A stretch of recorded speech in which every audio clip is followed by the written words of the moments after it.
समीर ने नजदीक आकर प्रीति के करीब बैठकर कहा, मुझे 3 घंटे इंतजार करवाकर जाने कहाँ गायब हो गई थी तुम। प्रीति ने मुस्कुराकर आंखें बंद कर ली तो समीर ने उसे अपनी बाहों में लेकर कहा, प्रीति को जल्दी ही हॉस्पिटल पहुंचाना होगा, जल्दी चलो। समीर तेज कदमों से आगे बढ़ने लगा और विक्रम भी परेशान सा उसके साथ आगे बढ़ा। उसका ध्यान अब प्रीति के हाथ और पैरों के जख्मों पर चला गया। समीर अपनी कार में बैठने लगा तो विक्रम पीछे प्रीति को थामकर बैठ गया। उसने बड़ी ही मुश्किल से प्रीति के पैरों की पायल उसके पैरों से अलग की। अब दर्द तो विक्रम की आंखों में भी तैर गया था। समीर ने हॉस्पिटल में कार रोकी और विक्रम ने बाहर आकर प्रीति को गोद में लिया तो समीर उसके पास आकर उसे थामने की कोशिश करने लगा, पर विक्रम के घूरने के कारण वो पीछे हट गया। डॉक्टर रेडी ही थे तो वो उसकी मरहम पट्टी में लग गए थे। समीर और विक्रम हॉस्पिटल में प्रीति के रूम के बाहर खड़े डॉक्टर के बाहर आने का वेट कर रहे थे। बीच बीच में उनके बीच का शीत युद्ध चालू ही रहा। वहां तेज के फार्म हाउस पर सुधा बेसब्री से रवि के फोन का वेट कर रही थी। उसे यकीन था इस बार रवि ने कोई गलती नहीं की होगी और प्रीति नाम का कांटा उसके जीवन से हमेशा के लिए अलग हो गया होगा। उसने कई बार रवि को फोन लगाया, पर जब रवि ने फोन नहीं उठाया तो वो परेशान सी होकर तेज के रूम के पास चक्कर लगाने लगी। उससे रहा नहीं जा रहा था तो उसने उनके रूम का दरवाजा खटखटाया। तनु और तेज बातें ही कर रहे थे, पर जब किसी ने रूम का दरवाजा खटखटाया तो तनु ने गेट खोलकर कहा, अरे सुधा दीदी, आप आइए ना। सुधा ने गुस्से में तनु को घूरा और फिर तेज के पास आकर बैठकर बोली, तेज, वो मुझे लगता है मैंने प्रीति की मदद करके बहुत बड़ी गलती कर दी है। देखो ना, मैंने उसके कहने पर होटल छोड़ा और वो वहां से गायब भी हो गई। मैं जानती हूँ तुम सब सोच रहे होंगे कि इसमें मेरा हाथ है, पर बताओ मैंने मदद करके कौन सी गलती कर दी, और प्रीति उसका भी तो पता नहीं चल रहा है। तेज ने गहरी सांस लेकर कहा, प्रीति मिल गई है पर अभी बेहोश है, इसलिए विक्रम उसे हॉस्पिटल लेकर गया है। सुधा जबरन मुस्कुराते हुए बोली, अरे ये तो बहुत ही अच्छा हुआ जो प्रीति मिल गई, वरना मैं तो पछतावे में झुलसी जाती। वो धीमे कदमों से अपने रूम में आ गई। उसने रूम में आकर जोर से अपने रूम के दरवाजे को बंद किया। उसका मन हो रहा था कि वो हर सामान तहस नहस कर दे, पर वो जानती थी अभी वो तेज के घर पर है, अपने नहीं। वो हताश सी बेड पर बैठी हुई बोली, हर बार की तरह इस बार भी बच गई वो। आखिर भगवान इतने मेहरबान कैसे हो सकते हैं उस पर। उसे थोड़ी घबराहट भी हो रही थी कि कहीं रवि इस बार सच ना उगल दे। सुधा ने मन में सोचा, सब कुछ उसके हाथ से निकल गया है तो कोई भी जिंदा नहीं बचना चाहिए। पहले इंतजार करना था कि रवि अपना मुंह ना खोले। उसने किसी को फोन लगाया।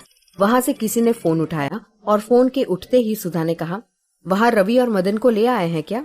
उस तरफ से दबी हुई आवाज आई, हाँ मैडम। और उनसे नाम पूछ रहे हैं कि किसके कहने पर उन्होंने ये काम किया? सुधा ने फिर कहा, उसने कुछ कहा तो नहीं? उधर से आवाज आई, नहीं मैडम, अभी तक तो नहीं, पर आगे नहीं कह सकता। वो ये केस देश पांडे सर के हाथ में है और आप तो जानती हैं वो तह तक जाते हैं, तो इस बार नहीं कह सकता। वैसे भी ये केस बहुत खास है, ये सीएम की बहू का केस है और उन दोनों ने उस लड़की की जैसी गद बनाई है तो शायद उनका बचना मुश्किल ही है। सुधा ने सोचते हुए कहा, और यदि वो दोनों ही ना रहे तो? उधर से फिर आवाज आई, ये आप क्या कह रही हैं मैडम? मेरा मतलब आप दोनों को खत्म करवाना चाहती हैं? सुधा ने दृढ़ता से कहा, हाँ, क्योंकि अब उनका जिंदा रहना मेरे लिए खतरे से खाली नहीं है। पर मैडम, यहाँ थाने में उनको मारना संभव भी तो नहीं है। उधर से आवाज आई। सुधा ने फिर कहा, कितना पैसा लोगे तुम? उधर से आवाज आई, मैडम ये केस देश पांडे के हाथ में है तो? सुधा ने कहा, 50 लाख।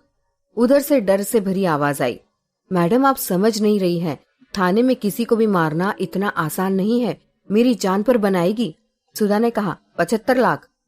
इतनी बड़ी रकम शायद उस आदमी ने कभी नहीं देखी थी और उसे पाना इतना आसान भी नहीं था, तो वो आदमी मान गया। सुधा ने भी मुस्कुराते हुए फोन रखा और कहा, मुझे अब तुम्हारी जरूरत नहीं है रवि, वैसे भी मेरे सारे काम बिगाड़ते ही आए हो तुम। इधर आज बहुत दिनों के बाद डॉक्टर ममता और डॉक्टर नवीन तेज के ट्रीटमेंट के लिए आए थे। तेज और तनु के बच्चों से मिलकर दोनों बहुत खुश हुए। दादू और नानू की तो ड्यूटी ही लग गई थी उन्हें देखने की। औपचारिक बातों के बाद डॉक्टर तेज के पैरों को देखने लगे। डॉक्टर नवीन ने कहा, सर यदि आप कुछ दिन और ऑस्ट्रेलिया में रहते तो अब तक आपके पैर भी सही से काम करने लगते, पर देखिए इम्प्रूवमेंट तो दिखने लगा है। डॉक्टर स्मिथ ने इंजेक्शन चेंज करने कहा है, तो अब से ये दूसरा वाला इंजेक्शन लगाना है। तेज ने हाँ में सर हिला दिया। डॉक्टर अपने साथ फिजियोथेरेपिस्ट को लेकर आए थे, जो अब डेली सेशन के लिए आने वाला था। तेज को ये सब कुछ पसंद नहीं आ रहा था। ये तनु जानती थी, पर उसके ठीक होने के लिए ये भी तो जरूरी था। उधर दोनों को प्रीति की भी चिंता हो रही थी। उससे मिलने जाना था, तो दोनों ही चाहते थे ये सब जल्दी ही खत्म हो जाए।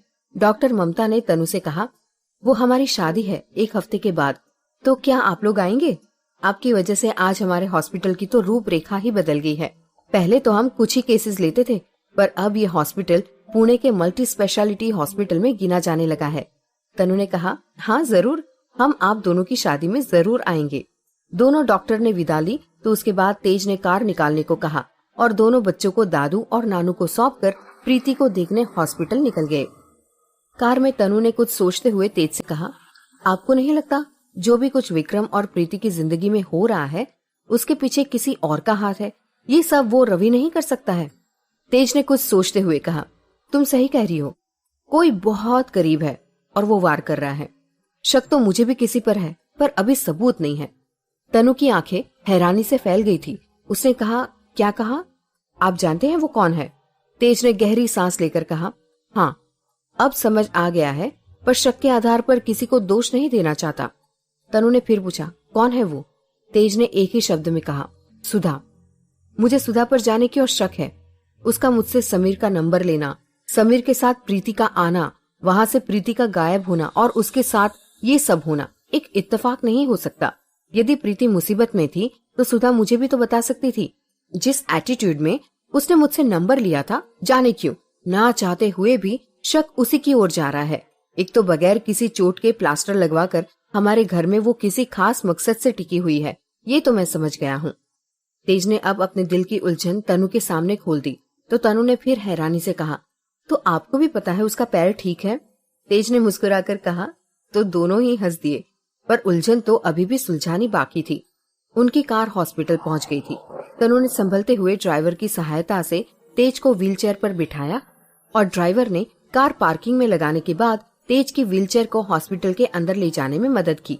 दोनों के दिल की धड़कनें बढ़ चुकी थी कि जाने प्रीति कैसी होगी। अंदर प्रीति के रूम के बाहर ही विक्रम मिल गया था और थोड़ी ही दूर खड़ा समीर भी उन्हें दिखाई दे रहा था।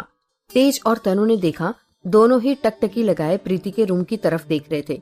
समीर तो एक बार प्रीति को देखकर आ चुका था, जिसे अभी तक होश नहीं आया था।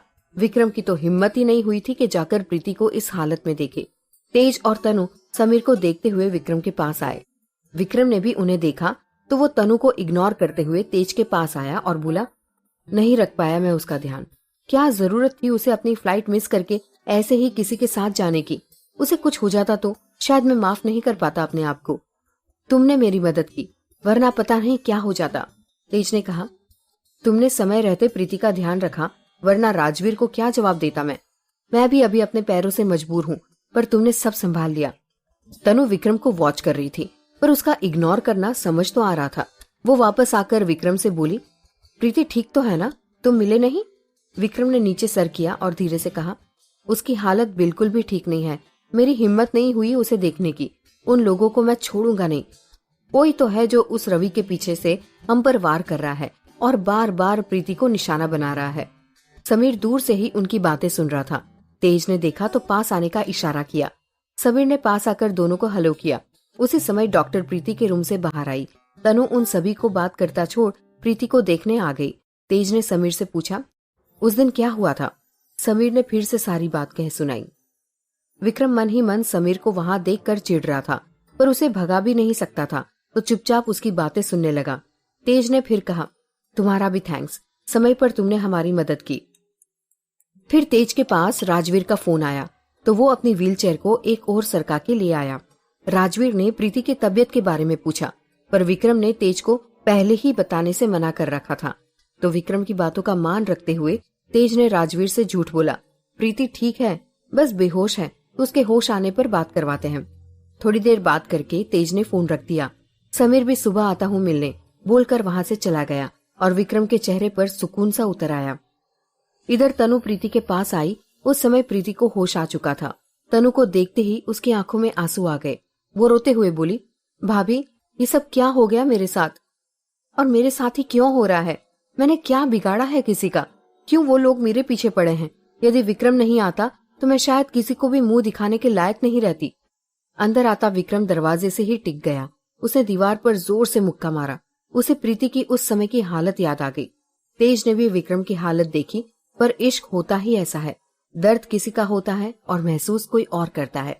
वो दूर से ही विक्रम की हालत को देख रहा था। कुछ रुककर प्रीति ने फिर कहा, वो शायद मैं नहीं चाहती, पर सुधा ने कहा था कि वो मुझे सच्चाई बताना चाहती है, जिसके कारण विक्रम नाराज है मुझसे। तनु ने आश्चर्य से पूछा, सच्चाई? कौन सी सच्चाई? प्रीति ने कहा, वो शिमला में भी यही आदमी मेरे साथ ऐसा करना चाहता था और बाद में मुझे मारने का प्लान भी था। और फिर मेरे और विक्रम की फोटोज मीडिया में लीक हुई थी, जिसके कारण विक्रम को मुझसे शादी करनी पड़ी थी। वो यही सच्चाई बताना चाहती थी कि इन सबके पीछे कौन है। तनु ने अपनी सांसें रोक के ही पूछा, तो क्या बताया उसने तुम्हें? प्रीति ने कहा, वो सुधा, वो तो मिली ही नहीं। उसने ही मुझे होटल ब्लू स्टार में बुलाया था। उधर दरवाजे से सटकर विक्रम सारी बातें सुन रहा था। प्रीति ने फिर रोते हुए कहा, उसने एक वेटर को भेजा और वो मेन्यू के बहाने मुझे होटल के पीछे के दरवाजे में आने को कहकर गया, तो मैं वहां चली गई। पर पता नहीं किसने मेरी गर्दन में कुछ चुभोया तो मैं बेहोश हो गई। फिर क्या हुआ कुछ पता नहीं। जब होश आया तो खुद को एक गोदाम जैसी जगह में पाया। मुझे विक्रम की आवाज सुनाई दी। मैंने उसे आवाज दी तो विक्रम ने मुझे बचा लिया।